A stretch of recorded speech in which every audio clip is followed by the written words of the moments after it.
Bismillahirrahmanirrahim. Assalamualaikum warahmatullahi wabarakatuh. Sahabat semua, selamat datang di channel Agura. Hari ini kita akan membahas satu hal yang paling dianggap sepele, tapi sangat menentukan masa depan kita. Topiknya adalah bagaimana tidak menjaga kesehatan bisa membuat seseorang jatuh ke dalam kemiskinan. Dalam ilmu health, banyak orang berpikir kemiskinan hanya soal pendidikan, pekerjaan, atau ekonomi. Tapi ada satu faktor yang sering dilupakan, yaitu kesehatan. Dalam ilmu public health atau kesehatan masyarakat, ada istilah yang disebut health poverty cycle, yaitu lingkaran antara kesehatan buruk dan kemiskinan. Artinya, sederhana, ketika kesehatan buruk, kemampuan bekerja menurun. Ketika kemampuan bekerja menurun, pendapatan pun berkurang. Ketika pendapatan berkurang, biaya pengobatan justru meningkat. Akhirnya, seseorang bisa terjebak dalam lingkaran kemiskinan. Yang pertama, tubuh adalah aset ekonomi. Kalau kita pikirkan secara logis, tubuh kita sebenarnya adalah aset penting dalam hidup kita. Dalam ilmu ekonomi, manusia disebut sebagai human capital atau modal manusia. Modal manusia itu terdiri dari 3 hal utama. Yang pertama, kesehatan, pendidikan, dan keterampilan. Tanpa kesehatan, 2 hal lainnya menjadi sulit dimanfaatkan. Misalnya, seseorang memiliki pendidikan tinggi tetapi sering sakit, tentunya produktivitasnya pasti menurun. Hari kerjanya banyak hilang karena sakit. Energi untuk bekerja juga berkurang. Itulah mengapa sebabnya kesehatan sebenarnya memiliki nilai ekonomi yang sangat besar. Yang kedua, penyakit bisa menghabiskan tabungan. Banyak penelitian menunjukkan bahwa biaya kesehatan adalah salah satu penyebab keluarga jatuh miskin. Menurut laporan dari World Health Organization, jutaan orang setiap tahun mengalami apa yang disebut catastrophic health expenditure. Artinya, biaya pengobatan mereka lebih dari 40% pengeluaran rumah tangga. Bayangkan, jika seseorang terkena penyakit serius seperti diabetes, penyakit jantung, gagal ginjal, pastinya perawatan bisa berlangsung bertahun-tahun. Dalam ilmu health economic, kondisi ini disebut medical poverty trap, jebakan kemiskinan karena biaya kesehatan. Orang yang awalnya stabil secara ekonomi bisa jatuh miskin hanya karena tidak menjaga kesehatan sejak awal.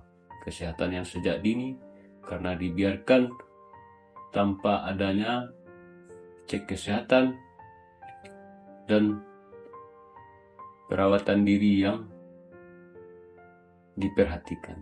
Yang ketiga, penyakit kronis mengurangi produktivitas. Penyakit kronis seperti diabetes mellitus dan hipertensi bukan hanya masalah kesehatan, tetapi juga masalah produktivitas. Penelitian menunjukkan bahwa orang dengan penyakit kronis sering mengalami kelelahan lebih cepat, konsentrasi menurun, sering izin kerja, bahkan banyak yang pensiun dini. Tentunya mengakibatkan penghasilan ekonomi keluarga pun menurun.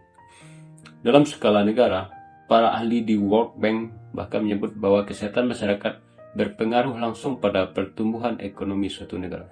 Jadi, betapa besarnya pengaruh kesehatan masyarakat untuk suatu perekonomian suatu negara. Negara dengan masyarakat yang sehat biasanya memiliki produktivitas kinerja yang lebih tinggi. Jelas sekali. Orang yang mempunyai kesehatan yang mumpuni, yang stabil, yang staminanya terjaga, kesehatannya terjaga, tentu produktivitasnya, semangat kerjanya pun terjaga. Yang keempat, gaya hidup modern yang berbahaya. Ironisnya, banyak penyakit sebenarnya berasal dari gaya hidup yang bisa dicegah atau ditanggulangi. Contohnya, kurang tidur, terlalu banyak gula, jarang olahraga, merokok, stres berkepanjangan. Organisasi World Health Organization bahkan menyebut bahwa sebagian besar penyakit tidak menular berasal dari pola hidup yang tidak sehat. Artinya, banyak penyakit sebenarnya bisa dicegah jauh sebelum jadi mahal untuk diobati. Seringkali orang menghemat uang dengan cara yang salah, misalnya malas membeli makanan sehat, malas berolahraga, malas cek kesehatan, padahal biaya pencegahan jauh lebih murah dibanding biaya pengobatan. Yang kelima, kesehatan adalah investasi. Jika kita melihat dari sudut pandang yang lebih luas, menjaga kesehatan sebenarnya bukan hanya soal hidup lama. Ini adalah investasi jangka panjang.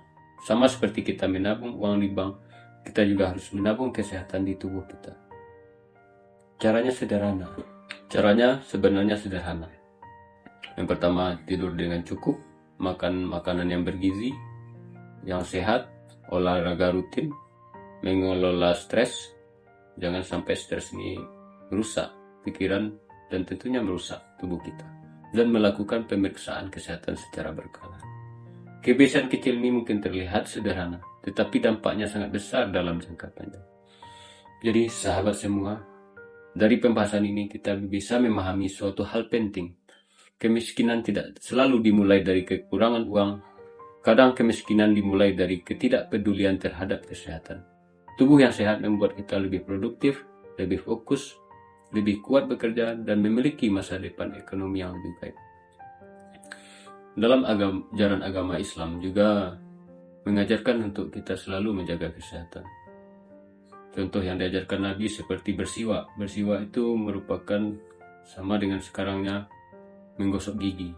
Jadi Nabi mengajarkan kita sebelum beribadah atau sebelum tidur, kita diajarkan untuk bersiwak. Karena kesehatan juga sebagian dari keimanan. Maka untuk itu, jadi muslim yang kuat, marilah kita menjaga kesehatan kita. Karena kesehatan ini di samping merupakan perintah agama dalam menjaga kesehatan, juga kesehatan juga akan berdampak terhadap ekonomi kita, berdampak terhadap keluarga kita. Jika kita sehat, tentunya keluarga kita akan bahagia, kita pun akan bisa menikmati hidup ini dengan tenang. Jadi menjaga kesehatan bukan hanya untuk diri kita sendiri, tetapi juga untuk masa depan finansial kita. Karena pada akhirnya kesehatan bukan hanya tentang hidup lebih lama, tetapi juga tentang hidup lebih sejahtera. Terima kasih atas perhatiannya. Wabillahi taufiq wal hidayah. Assalamualaikum warahmatullahi wabarakatuh. Selamat berjumpa di episode berikutnya.